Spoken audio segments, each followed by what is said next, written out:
લખતર ખાતે cohesion foundation trust દ્વારા ખેડૂતો માટે માહિતી સેમિનાર યોજાયો। લખતર મોતીસર તળાવની પાળ પર આવેલ તપસ્વી બાપુના મંદિર ખાતે કોહેઝન ફાઉન્ડેશન ટ્રસ્ટ દ્વારા ખેડૂતો માટે માહિતી સેમિનારનું આયોજન કરવામાં આવ્યું, જેમાં લખતર તાલુકાના અણિયાળી, ભાથરિયા, ઝમર અને લખતર ગામોના કુલ 40 ખેડૂત ભાઈઓ બહેનોએ આ તાલીમમાં ભાગ લીધો હતો, જેમાં સંસ્થાના પ્રોજેક્ટ કોઓર્ડિનેટર ગુહાભાઈ આહિર, ખેતી નિષ્ણાંત અશ્વિનભાઈ અને એગ્રીકલ્ચર યુનિવર્સિટી જૂનાગઢના કપાસના વિષય નિષ્ણાંત ડોક્ટર એલ.કે. દડુક સાહેબ દ્વારા માર્ગદર્શન આપવામાં આવ્યું હતું। તાજેતરમાં વરસાદના કારણે કપાસમાં થયેલ નુકસાન અને આકસ્મિક સુકારો અને તેના ઉપાય તેમજ સંકલિત રોગ અને જીવાત વ્યવસ્થાપન, કપાસમાં દેહ ધાર્મિક વિકૃતિઓ અને ઉપાયો વગેરે ઉપર વૈજ્ઞાનિક પદ્ધતિ અને ખેડૂતો સમજી શકે તે ભાષામાં વ્યવહારુ ઉપયોગની છણાવટ કરવામાં આવી છે। કોહેઝન ફાઉન્ડેશન ટ્રસ્ટ સ્વૈચ્છિક સંસ્થા છે જે ગુજરાતમાં 10 જિલ્લામાં કામ કરે છે। એમાં ખાસ કરી સુરેન્દ્રનગર જિલ્લાની વાત કરીએ તો લખતર, લીંબડી તથા વિરમગામ એમ 3 તાલુકામાં ચોમાસામાં મુખ્ય પાક એવા કપાસની ખેતીનું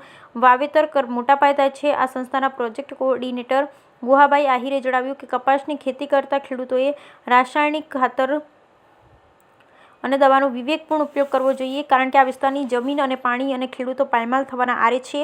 આના ઉપાય માટે કોહેઝન ફાઉન્ડેશન દ્વારા 3 તાલુકામાં કપાસ કરતા ખેડૂતોનો 330 ગ્રામ લેવલે ગ્રુપ બનાવ્યા છે। તેમની સાથે મીટિંગ, તાલીમ, પ્રદર્શનના માધ્યમથી નાના પાયે કપાસની ખેતી કરતા ખેડૂતોની આર્થિક સુરક્ષામાં સુધારો કરવાના પ્રયત્નો કરી રહી છે।